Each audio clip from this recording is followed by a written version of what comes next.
नमस्कार मित्रांनो, तो स्वागत आहे आपल्या आजच्या नवीन व्हिडिओमध्ये. तर आज आपण जावामध्ये बघणार आहोत थ्रेड्स. ओके, तर हा आहे पार्ट 1 आणि आपण अजून एक पार्ट क्रिएट करणार आहोत थ्रेड्सवर.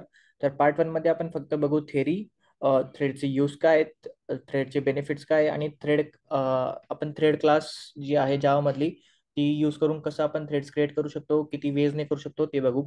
आणि नेक्स्ट नेक्स्ट पार्टमध्ये आपण बघू की थ्रेड्सच्या स्पेसिफिक ज्या मेथड्स आहेत, जसं की स्लीप झालं, वेट झालं, राईट, जॉईन, ह्या सगळ्या ज्या मेथड्स आहेत थ्रेड क्लासवरच्या त्या आपण एक्सप्लोर करू आणि प्रत्येक मेथडचा यूज काय आहे ते बघू. तर ते पार्ट 2 मध्ये असणार आहे आणि पार्ट 2 मध्ये आपण थोडेसे इंटरव्ह्यू क्वेश्चन्स पण कव्हर करू.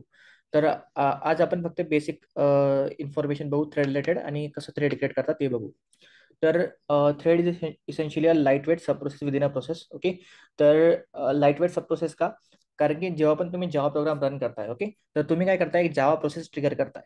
ओके, जेव्हा पण आपण इक्लिप्स मधून एक जावा प्रोग्राम रन करतो तर काय होते, एक जावा प्रोसेस ट्रिगर होते आणि ती प्रोसेस, ओके, ती झाली तुमची मेन प्रोसेस आणि त्या प्रोसेसमध्ये पण तुम्ही थ्रेड्स क्रिएट करू शकता. म्हणून त्याला threads is a essentially light weight sub process म्हटलंय. कारण की तुम्ही जावाची प्रोसेस जी आहे त्यात एक त्यात थ्रेड्स क्रिएट करताय म्हणून तिला सब प्रोसेस म्हटलंय. It share the same memory, space, code and data with other threads with in the same process. आपण प्रोग्राम रन केला केला एक जावाची प्रोसेस स्पिन ऑफ होते. ओके, आणि त्या प्रोसेसला सर्टन मेमरी अलोकेट केली जाते, त्या प्रोसेसला सर्टन सीपीयू टाइम अलोकेट केला जातो आणि त्या प्रोसेसमध्ये जो काही डेटा आहे तो ते थ्रेड्स शेअर करू शकतात. ओके, म्हणजे फॉर एक्झाम्पल आपण जावाचा प्रोग्राम रन केला म्हणजे एक जेव्हीएम ची प्रोसेस ट्रिगर झाली. त्या प्रोसेसमध्ये आपण मल्टिपल थ्रेड्स क्रिएट केले, तर त्या आपल्या जावा प्रोग्राममध्ये जेवढे काही व्हेरिएबल्स आहे, जेवढा काही डेटा आपण क्रिएट करतो ते थ्रेड्स एकामेकांमध्ये शेअर करू शकता. ओके, बट लक्षात ठेवा की थ्रेड्स स्वतःचा स्टॅक वेगळा मेंटेन करतो, स्वतःचा लोकल व्हेरिएबल सगळं वेगळं मेंटेन करतो, but they can share the data. तर जेव्हा पण आपण मेन प्रोग्राम रन करतो ना, जावाचा प्रोग्राम रन करतो, तेव्हा आपण मेन थ्रेड ट्रिगर करतो. ओके, थ्रेड्समध्ये काय प्रकार आहे, एक असतो आपला मेन थ्रेड ज्याच्यावर तुमचा प्रोग्राम ट्रिगर होतो. ओके, तर आपण ते इक्लेसमध्ये बघू. तर जेव्हा आपण प्रोग्राम रन करतो तुमचा मेन थ्रेड एक स्टार्ट करतो मेन मेथडला एक्झिक्यूट करायला. ओके, तुमचे मेन मेथड मधले जेवढा काही कोड आहे तो एक्झिक्यूट करायला सुरू करतो तुमचा मेन थ्रेड, आणि त्या मेन थ्रेड पासून तुम्ही तुमचे स्वतःचे थ्रेड्स क्रिएट करू शकता आणि जे काही तुम्हाला दुसरे टास्क आहे त्या थ्रेडवर तुम्ही स्वतःच्या थ्रेडवर तुम्ही एक्झिक्यूट करू शकता. ओके, तर thread use why use threads. Okay, improve responsiveness. Thread can handle multiple task concurrently. Okay sir, तर आपण काय करू शकतो, मेन थ्रेडवरून मल्टिपल थ्रेड्स बनवू शकतो आणि मेन थ्रेडला तुमचा फ्री करू शकतो. फॉर एक्झाम्पल लेट से तुम्हाला एक फाईल डाउनलोड करायची, तर तुम्ही काय करणार, मेन थ्रेडवरून एक थ्रेड क्रिएट करणार आणि तो जो काही थ्रेड असेल जो तुम्ही क्रिएट करणार त्याला सांगणार तुम्ही ही फाईल डाउनलोड करा. ओके, तोपर्यंत मेन थ्रेड दुसरे कामं करू शकतो. राईट, म्हणजे आपण काय करतोय, रिस्पॉन्सिव्हनेस इम्प्रूव्ह करतोय. नाहीतर जर मेन थ्रेडला आपण फाईल डाउनलोडला ब्लॉक केला तर दुसरे काम तो करू शकत नाही. राईट, तर improve responsiveness, efficient resource utilization. म्हणजे आता काय होतं, thread can share resources like memory and file handling, reduce overhead compare to the multiple process. आता आपण थ्रेड्स क्रिएट करतो एका प्रोसेसमध्ये, तर ते थ्रेड्स त्या प्रोसेसमध्ये जेवढे काही व्हेरिएबल्स डेटा आहे ते एकमेकांसोबत शेअर करू शकतात. राईट, बट प्रोसेसच्या केसमध्ये काय, एक प्रोसेस दुसऱ्या प्रोसेसला डेटा शेअर करू शकत नाही. There is there is a वे, म्हणजे तिथं एक वे आहे ज्याच्याने आपण तुम्ही इंटर प्रोसेस कम्युनिकेशन एस्टॅब्लिश करू शकता. बट जनरली मल्टिपल प्रोसेस आपला आपला डेटा वेगळा ठेवतात. बट प्रोसेसमध्ये थ्रेड्स जे आपण स्पिन ऑफ करतो ते एकमेकांसोबत डेटा शेअर करू शकतात, resulting in efficient resource utilization, better performance for CPU one task, CPU bound task. Multiple threads can often improve performance. Let's say आपल्या सीपीयू 4 कोर आहे, तर प्रत्येक थ्रेड्स एक एक कोर यूज करून ते टास्क लवकर संपवू शकतो. राईट, जर तुम्ही एकाच थ्रेडवर मल्टिपल टास्क करणार आहात तर ते सिक्वेन्शियली एक्झिक्यूट होतील. बट ते सपोज तुमच्याकडे 4 टास्क आहे, तुम्ही 4 थ्रेड स्पिन ऑफ केले आणि ते 4ही थ्रेड सेपरेट सेपरेट कोरवर एक्झिक्यूट होतील. आणि त्याच्याने काय होईल, तुमचा प्रोग्राम लवकर एक्झिक्यूट होईल, तुमचं काम लवकर होईल, कारण की तुम्ही कॉन्करंटली थ्रेड्सला कामाला लावलंय. ओके, म्हणजे पॅरलली तुमचे थ्रेड्स काम करताय. आता क्रिएटिंग अ थ्रेड, तर एक तुम्ही दोन वेळेत क्रिएट करू शकता थ्रेड, एक म्हणजे थ्रेड क्लास आणि एक म्हणजे रनेबल इंटरफेस. तर तुम्हाला काय करायचंय, तुमची क्लास बनवायची, तिला एक्सटेंड करायचं आहे थ्रेड क्लासने आणि रन मेथडला ओव्हरराईड करायचंय आणि त्या रन मेथडमध्ये तुमचा कोड असेल जो तुम्हाला पॅरलली एक्झिक्यूट करायचा आहे. सिमिलरली रनेबल इंटरफेस, सेम तुम्ही क्लास क्रिएट करायची, इम्प्लिमेंट करायचा रनेबल इंटरफेस, आणि रन मेथडमध्ये तुमचा कोड असेल. ओके, त्याचं एक्झाम्पल इथे आहे. आणि दोघं मेथड तुम्ही दोघं दोघं वेजने तुम्ही जेव्हा थ्रेड क्रिएट करणार, तर थ्रेड तुम्ही ट्रिगर करणार स्टार्ट मेथडनेच. Okay, create an instance of class and call the start method to begin execution. आता स्टार्ट मेथड जेव्हा तुम्ही कॉल करणार थ्रेडवर, तेव्हा तुमची थ्रेड थ्रेडचं एक्झिक्युशन स्टार्ट होईल आणि रन मेथड मधला कोड एक्झिक्यूट होईल. आता डायरेक्ट आपण रन मेथड का कॉल करत नाही, स्टार्ट स्टार्ट स्टार्ट कॉल करतो आणि मगच थ्रेडचं एक्झिक्युशन का सुरू होतं? हा झाला इंटरव्ह्यूचा क्वेश्चन, तो आपण नेक्स्ट पार्टमध्ये बघू. ओके, तर आज फक्त तुम्ही फोकस करा. थ्रेड आपण टू वेजने क्रिएट करू शकतो. एक म्हणजे एक्सटेंड थ्रेड क्लास, एक आणि दुसरा म्हणजे इम्प्लिमेंट रनेबल इंटरफेस, आणि दोघांमध्ये तुम्हाला रन मेथड ओव्हरराईड करायची. ओके, तर हा होता थिअरी पार्ट. आता मी तुम्हाला एक जावाचा प्रोग्राम रन करतो, तुम्हाला दाखवतो की बॅकग्राऊंड मध्ये काय होतंय, आणि त्यानंतर आपण आपले थ्रेड क्लासची इन्स्टन्स क्रिएट करू आणि बघू पॅरलली एक्झिक्युशन आपलं कसं होतं. तर माझं इक्लिप्स. ओके, तर इथे थ्रेड डेमो म्हणून एक प्रोजेक्ट क्रिएट केला आहे मी, ज्यात आपली मेन क्लास आहे. तर आता मेन मेथड मध्ये बघा, जर तुम्हाला थ्रेडला ब्लॉक करायचा आहे, आता हा जो कोड रन होतोय मेन मेथड मधला स्टार्ट टू एंड, हा होतो मेन थ्रेडवर. ओके, तर तुम्हाला थ्रेडला ब्लॉक करायचा तर ही मेथड आहे थ्रेड डॉट स्लिप. ओके, म्हणजे जो मेन थ्रेड आहे त्याला ब्लॉक करू शकतो आपण, कारण करंट थ्रेडला आपण ब्लॉक करू शकतो ह्या मेथडने, थ्रेड डॉट स्लिपने. ही मेथड आपण पुढच्या व्हिडिओमध्ये बघणार आहोत, म्हणून त्यात टेन्शन नको घ्या. आता फक्त तुम्ही याच्यावर फोकस करा की तुमचा जो काही करंट थ्रेड जो एक्झिक्युशन मध्ये आहे, त्याला ही थ्रेड स्लिपला टाक. स्लिप म्हणजे त्याला ब्लॉक करून ठेवते. ओके, तर आपण काय करतो, 30 सेकंड साठी याला ब्लॉक करतोय आणि त्यानंतर परत एंड प्रिंट करतो, स्टार्ट आणि एंड. आता हे का करतोय आपण, ते तुम्हाला दाखवतो. तर आता मी प्रोग्राम रन करतो. ठीक आहे, प्रोग्राम रन झालाय, स्टार्ट प्रिंट झालाय, आणि इथं थ्रेड आता स्लीपला गेलाय, म्हणजे थ्रेडला ब्लॉक करून ठेवलाय ह्या मेथडने. मी आता तुम्हाला ऍक्टिव्हिटी मॉनिटर दाखवतो. ओके, आता इथं बघा जावाची एक प्रोसेस स्पिनअप झाली. जावाची एक प्रोसेस स्पिनअप झाली बघा ही. ठीक आहे, ही जावाची प्रोसेस स्पिनअप झाली आहे. हे बघा, एवढी 24 MB त्याने मेमरी कंझ्युम केली. सीपीयू बघायचं असेल तर सीपीयू बघा, एवढा 0.01 सीपीयू टाइम एवढा त्याने यूज केलाय. राईट, तर जसं तुम्ही जावाचा प्रोग्राम रन करणार, एक जावाची प्रोसेस ट्रिगर होते आणि त्या प्रोसेसमध्ये तुमचे थ्रेड्स आपण क्रिएट करतो. बघा, आता जसा आपला प्रोग्राम एंड झाला, ती प्रोसेस गेली. राईट, ती प्रोसेस गेली का? कारण की आपली प्रोसेस सुरू झाली, मेन थ्रेडने आपला कोड एक्झिक्यूट केला मेन मेथड मधला, आणि जसा कोड संपला तसं आपलं प्रोग्रामचं एक्झिक्युशन संपलं, आणि मग त्या प्रोसेसची काही गरज नाही म्हणून ती प्रोसेस एंड झाली. राईट, तुम्हाला परत एकदा करून दाखवतो. 30 सेकंड साठी आपण ती प्रोसेसला का थांबवतोय तुम्हाला दाखवायचं आहे. जर मी इथं स्लिप टाकलं नाही, तर ते स्टार्ट आणि एंड लगेच प्रिंट होऊन जाईल, तुम्हाला इथं दिसणार पण नाही ऍक्टिव्हिटी मॉनिटर मध्ये. ओके, आता हे मॅकबुक आहे म्हणून ऍक्टिव्हिटी मॉनिटर. तुम्हाला जर हे बघायचं असेल तर टास्क मॅनेजर मध्ये जा, विंडोज मशीनसाठी. ओके, तुम्ही परत रन करतो. ठीक आहे, रन केलं, स्टार्ट. आता प्रोग्राम इथं थांबलाय बघा, लाईन नंबर 9 वर प्रोग्राम थांबलाय. मी आला ऍक्टिव्हिटी मॉनिटरवर, जावाची प्रोसेस ट्रिगर झाली आहे. बघा, सीपीयू टाइम एवढा घेतलाय. ओके, आता बघा स्टार्ट प्रिंट झालं, जसं एंड येईल तशी ही प्रोसेस एक्झिक्युशन थांबेल आणि इथून ते चालले जाईल ऍक्टिव्हिटी मॉनिटर मध्ये. ओके, तर आपण जेव्हा आपण प्रोग्राम रन करतो तेव्हा काय ते जावाची प्रोसेस ट्रिगर होते, आणि त्या प्रोसेसमध्ये आपण सब प्रोसेस क्रिएट करतो, म्हणजे थ्रेड्स क्रिएट करतो. का तर पॅरलली टास्क एक्झिक्यूट करण्यासाठी, किंवा आपलं जे एक्झिक्युशन आहे त्याला कन्करंटली रन करण्यासाठी, किंवा लवकर संपवण्यासाठी. ओके, तर थ्रेड्स बेसिकली काय होता, थ्रेडचा यूज काय, to effectively utilize CPU time, आणि कन्करंटली तुमचे टास्क एक्झिक्यूट करण्यासाठी तुम्ही थ्रेड्स यूज करू शकता. ओके, तर बघा एंड झालं तसं इथं प्रोसेस गायब होऊन गेली. ओके, तर आता आपण जाऊया आपल्या मेन मेथडकडे, आणि इथं बघू आपण थ्रेडची इन्स्टन्स कशी क्रिएट करू शकतो.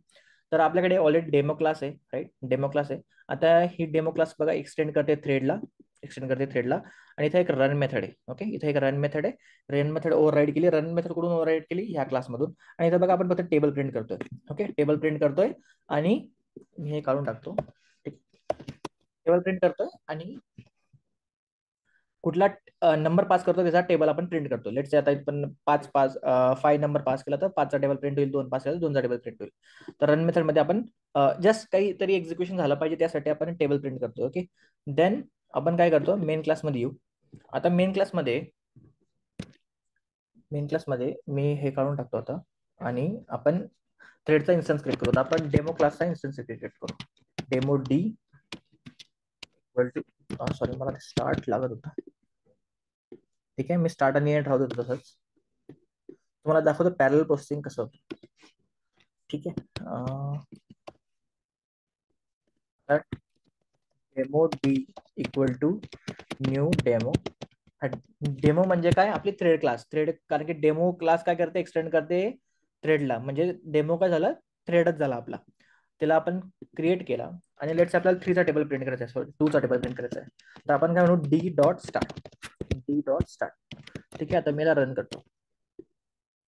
बघा, स्टार्ट प्रिंट झालं, त्याने थ्रेडचा इन्स्टन्स क्रिएट केला. आता हे जे होतं हे मेन मेथडवर होतं. ओके, जेव्हा पण तुम्ही मेन मेथडचं एक्झिक्युशन सुरू करणार, ते स्टार्ट टू एंड असं होईल आणि ते होतं मेन थ्रेडवर एक्झिक्यूट. मेन थ्रेड तुमचं हे एक्झिक्यूट करतो. ओके, आता ते पण जर प्रिंट करायचं म्हटलं तर कसं करायचं, त्याला आपण नाव देऊन बघू. ठीक आहे, मला माहिती नाही शुअर त्याच्याने मेथड भेटेल का. करंट थ्रेड आणि त्याचं नाव भेटू शकतं का.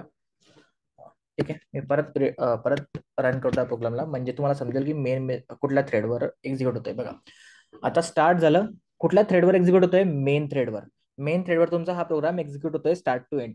आता जसं ज्या क्षणी आपण इथं आलो, त्याने काय केलं, एक नवीन थ्रेड क्रिएट केला, त्याला आपण स्टार्ट केलं, आणि ज्या क्षणी तो स्टार्ट केला, त्याने स्टार्ट करून तो थ्रेड आता सेपरेट एंटिटी होऊन गेली. ओके, तो थ्रेड आता एक सेपरेट सब प्रोसेस झाली. ती ती तिच्याकडे वेगळा तिचा स्टॅक आहे, तिची मेमरी वेगळी आहे, तिचं सगळं एक्झिक्युशन वेगळं आहे. ते कुठं होणार एक्झिक्युशन, या रन मेथड मध्ये होणार.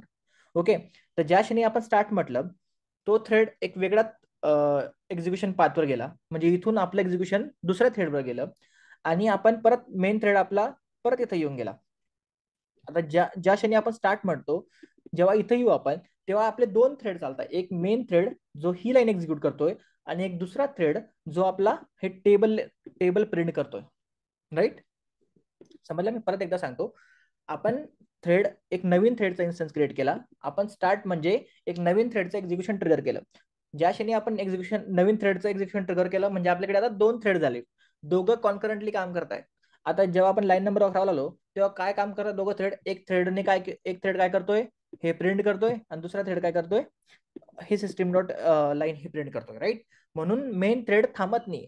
मेन थ्रेड काय म्हणतो, मी थ्रेड बनवला, ट्रिगर करून सोडून दिला. आता तो थ्रेड त्याचं एक्झिक्युशन तो स्वतः बघेल, आणि तो त्याचं मेमरी वगैरे सगळं तो स्वतः हँडल करेल, आणि त्याचं एक्झिक्युशन सेपरेट होईल. आता ह्या थ्रेडचं काम झालं, त्याने त्याला ट्रिगर करून सोडून दिला. आता तो खाली येईल, इथं जेवढा कोड उरला आहे तो एक्झिक्यूट करेल, आणि हा पण त्याचं एक्झिक्युशन थांबेल, आणि प्रोसेस एक्झिक्यूट होऊन जाईल.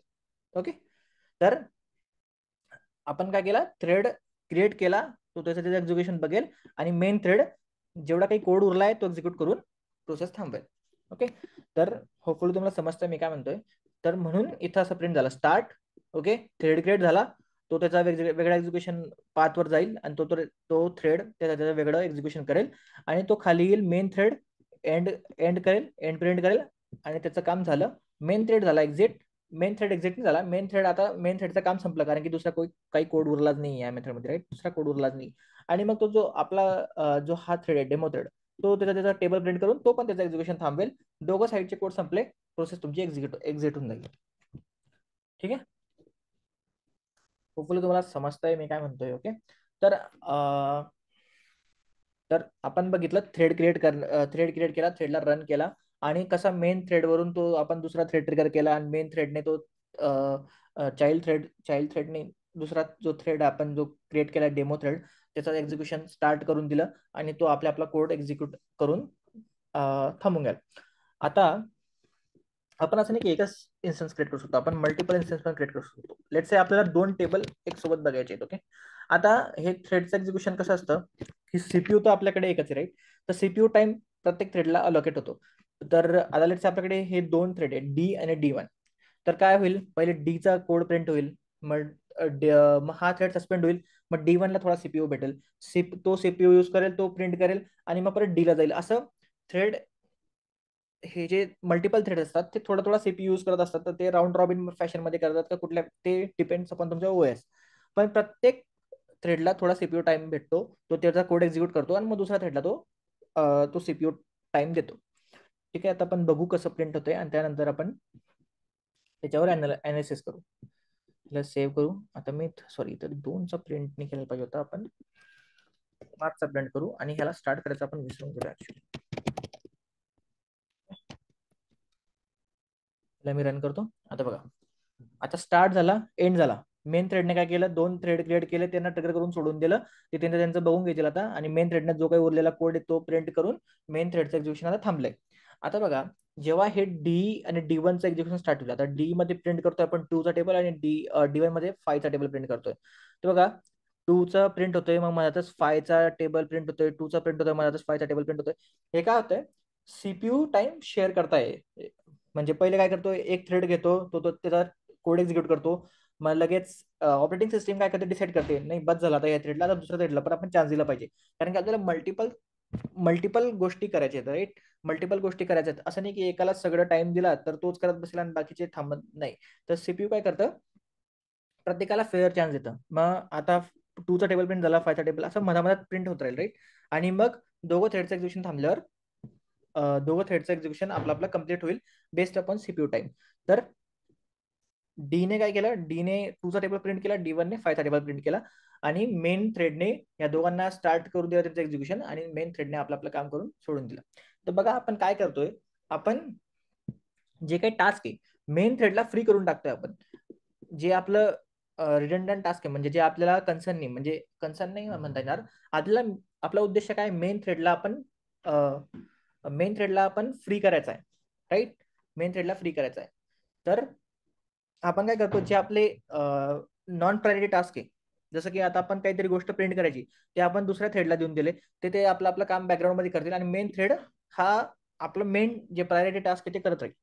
फॉर एक्झाम्पल, क्रोम मध्ये तुम्ही बघा, जेव्हा तुम्ही ब्राउझर वापरता आणि कुठली फाईल डाउनलोड लावता, तर फाईल डाउनलोड बॅकग्राऊंडला होत राहते, पण तुम्ही क्रोमची विंडो पण वापरू शकता, राईट. क्रोम मध्ये तुम्ही वेबसाईट ब्राउज करू शकता, नवीन विंडो उघडू शकता, आणि ती फाईल जी आहे ती बॅकग्राऊंडला डाउनलोड होत राहील.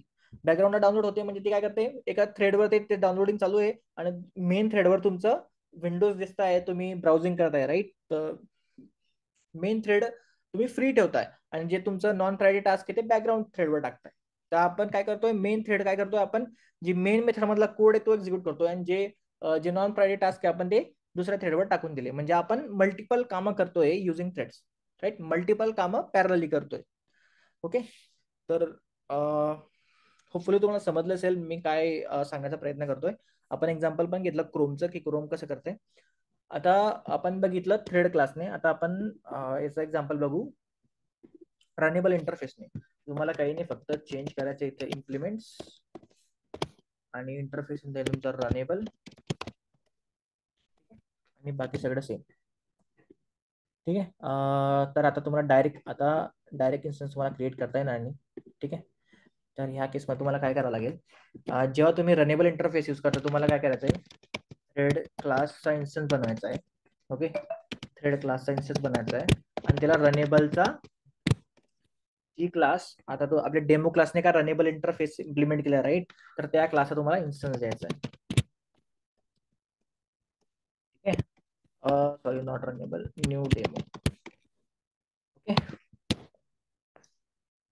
काय झालं आता याला, अच्छा, डेमोला आपल्याला टेबल प्रिंट करतो, डेमो म्हणून आपल्याला पास करायचं आहे की कुठला टेबल प्रिंट. बघा, आपण कन्स्ट्रक्टर यूज केला आणि त्यात पास करतोय कोणता टेबल प्रिंट करायचा, राईट. तर हा झाला तुमचा डी थ्रेड. 6चा टेबल प्रिंट करणार. तुम्हाला अजून दुसरा टेबल प्रिंट करायचा आहे, तर मी अजून एक थ्रेडचा इन्स्टन्स बनवा. ओके. जेव्हा पण तुम्ही रनेबल इंटरफेस यूज करताय थ्रेड क्रिएट करण्यासाठी, तर तुम्हाला कसं, तुम्ही थ्रेडचं एक्झिक्युशन कसं ट्रिगर करणार, थ्रेड क्लासचा इन्स्टन्स बनवायचा, आणि त्या क्लासचा इन्स्टन्स द्यायचा जी क्लास रनेबल इंटरफेसला इम्प्लिमेंट करते. ओके. तर आपल्या केसमध्ये डेमो क्लास रनेबल इंटरफेसला इम्प्लिमेंट करते, म्हणून आपण तिचा इन्स्टन्स देऊन दिला.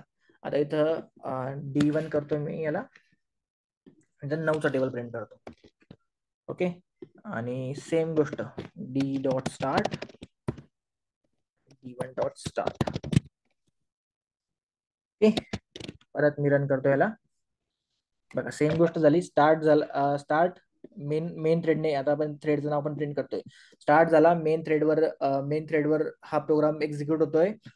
त्याने 2 थ्रेड बनवले, दोघांना स्टार्ट करून दिलं. आता ते थ्रेड त्याने त्यांचं बघून घेतील ते काय टास्क करायचंय ते. त्याने एंड प्रिंट केलं मेन थ्रेडने, आणि त्याचं काम झालं. ओके. तर आपण दोन्ही वेजने बघितलं. एक वे म्हणजे काय, तुम्ही डायरेक्ट थ्रेड क्लासला एक्सटेंड करू शकता, म्हणजे तुमची क्लास डिफाईन करा, तिला एक्सटेंड करा थ्रेड क्लासने आणि डायरेक्ट तिचा इन्स्टन्स क्रिएट करू शकता. दुसरं म्हणजे रनेबल इंटरफेस. तुमच्या क्लासला तुम्ही इम्प्लिमेंट करा रनेबल इंटरफेस आणि ते थ्रेड क्लासच्या इन्स्टन्समध्ये तुमचा जी क्लास आहे तिने रनेबल इंटरफेस इम्प्लिमेंट केला तिचा इन्स्टन्स पास करून द्या. ठीक आहे. तर हे होते 2 वेज थ्रेड क्रिएट करायचे. आता आपण काय करतो, पॅरलली प्रोग्राम पण एक्झिक्यूट करत होतो मेन मेथड मधला आणि आपण थ्रेड्सला सांगितलं की तू बॅकग्राऊंड मध्ये टेबल पण प्रिंट करत राहा. ओके, म्हणजे आपल्यासाठी टेबल प्रिंट करणं हे नॉन प्रायोरिटी टास्क होतं म्हणून आपण ते जे जे काही टेबल प्रिंट करायचे आपण ते बॅकग्राऊंडला सांगून दिलं ह्या 2 थ्रेडला की तुम्ही ते प्रिंट करत राहा.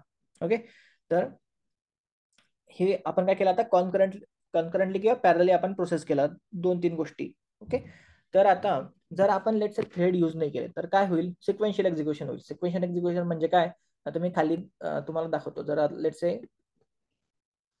हा प्रोग्राम मी काढून घेतो, हा प्रोग्राम काढला. आता आपण काय करू,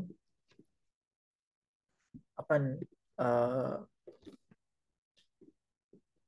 सेम गोष्ट जर केली, सेम गोष्ट म्हणजे टेबलच प्रिंट केले, तर आपल्याला काय करावं लागेल, हे 2 फॉर लूप लिहावं लागतील. राईट, 2 फॉर लूप लिहावं लागतील. एकामध्ये एक टेबल प्रिंट होईल, दुसऱ्यामध्ये दुसरा टेबल प्रिंट होईल. तुम्ही इथं बघत असाल 5 आणि 10 टेबल प्रिंट केला आणि नंतर एंड होईल. म्हणजे सगळं काम कोणाला करावं लागतंय, मेन थ्रेडला करावं लागतं. राईट, मेन थ्रेड काय करेल, हा प्रिंट करेल, मग हा लूप एक्झिक्यूट होईल, मग हा लूप एक्झिक्यूट होईल आणि मग एंड होईल. तर मग मेन थ्रेडला सगळं काम करायला लावतोय आपण.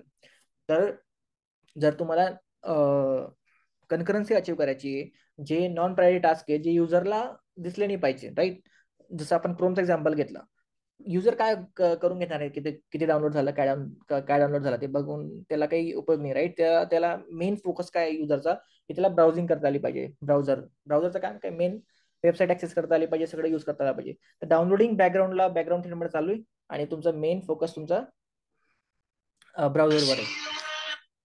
ओके, तर मेन फोकस तुमचा ब्राउझरवर आहे. तर होपफुली तुम्हाला समजलं असेल की थ्रेड आपण काय यूज करतो. आपण थ्रेड बघितलं पण की थ्रेड प्रोसेसमध्ये क्रिएट करतो. आपण अजून हे नाही बघितलं की 2 थ्रेड कसं मेमरी शेअर करता, व्हेरिएबल शेअर करता आणि ते कसे सिंक्रोनाइज करता डेटा. ओके, ते दुसऱ्या पार्टमध्ये आपण ते पण बघणार आहोत की थ्रेडमुळे डेटा कसा करप्ट होऊ शकतो, ते पण आपण बघू पण नेक्स्ट पार्टमध्ये.